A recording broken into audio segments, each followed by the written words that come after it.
Well, I have a wonderful electronic invention I want you to see.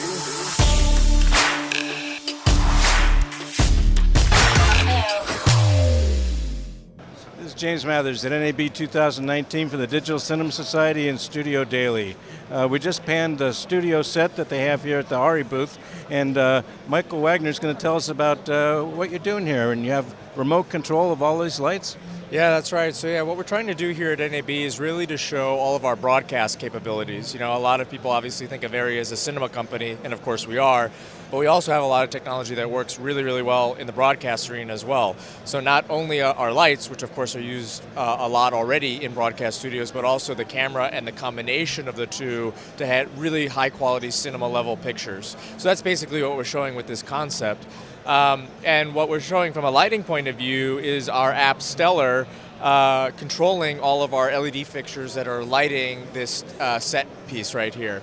So we have over about 56 different fixtures that are being controlled by Stellar, and you are able to kind of very easily pick through them. We also have this light plot feature. So this is the entire light plot of the stage, and I could go and scroll around here, and if I want to, select a light to control, I could just tap it and begin controlling it. We also have XY coordinate mode. So this is the ability to use the XY coordinate. I could have the CCT curve on here, so I could enter an X value and a Y value. I could limit the gamut if I wanted to limit it to Rec 709. Makes it really easy to use XY mode, and then of course we also have source matching. So these are real world sources that are pre-programmed into all the sky panels. So for example, a sodium vapor look or a mercury vapor.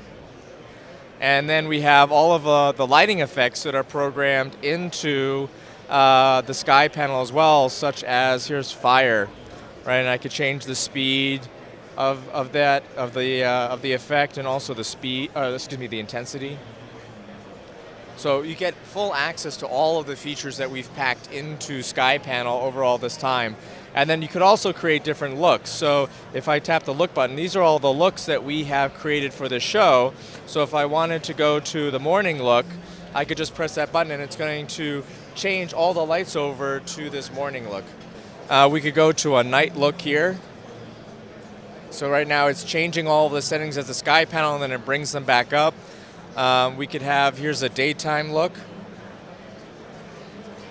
So it makes it really easy to kind of create all of the looks that you want, and it memorizes them. You just call them back, and you keep shooting it. So it makes it really, really easy to navigate your setup and also control the lights immediately.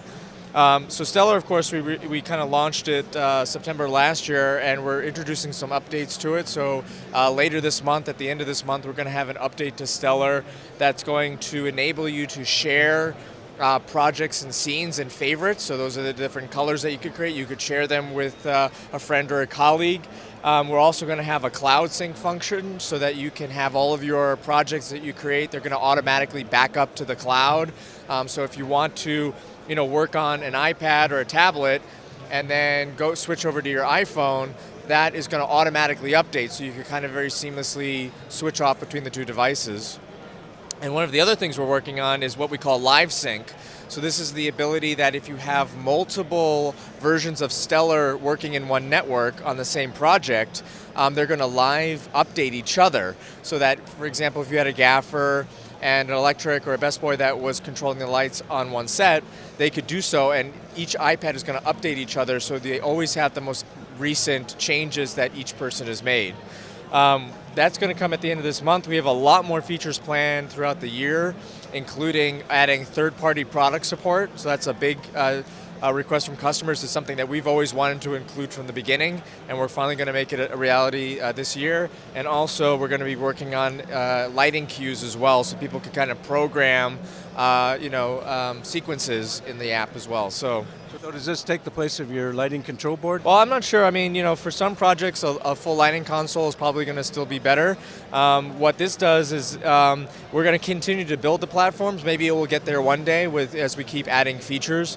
But really, it's meant for to kind of allow the user to kind of abstract all of the DMX and things like that. You never have to worry about DMX addresses or DMX modes. The app handles all of that for you in the background, so you can really focusing on controlling the light in the way that you want to for a creative way. We have all of these different color modes that allow you to pick color either CCT or RGBW. You can move your finger here, or you could use sliders. We have an HSI mode. How many channels are you working with here? So it actually, I don't know actually, because that's one of the things that we don't have to worry about anymore, because one of the things that the app does is that it actually takes care of all the addresses and universes for you, so that you don't have to worry about if you have enough addresses. If you're using sky panels, you could use them as nodes, and then you could actually have multiple fixtures on the same address because you're doing unicasting, talking to a specific fixture instead of talking to, in terms of universes and DMX channels. So that's one of the great things about the app, is that, numbers like that are kind of get abstracted. You don't need to worry about it. Very expandable too. Exactly, right. So you could have as many universes, many fixtures as you want. Of course, you have to make sure your network is physically set up correctly. And once that happens, the app will do an auto discovery. So it will actually search the network for the fixtures and add them to the scene, and that's all you have to do. So it knows all the fixtures, and it will set the DMX start address, it will set the DMX mode for you, and once you do that, you could just jump right into controlling the color. You can use this with a standard iPad? Right, so we have it on iOS, so iPads and iPhones, and also on Android, so Android tablets and phones as well. So it's really cross-platform, easy to use. It's a subscription service, so it's $9.99 a month or $99.99 for a year. And again, if you subscribe, you get all of these free updates that I was talking to you about. So we're really going to expand the platform this year to make it even more useful. Sounds great. Thank you, Michael. Yeah, thanks for coming by.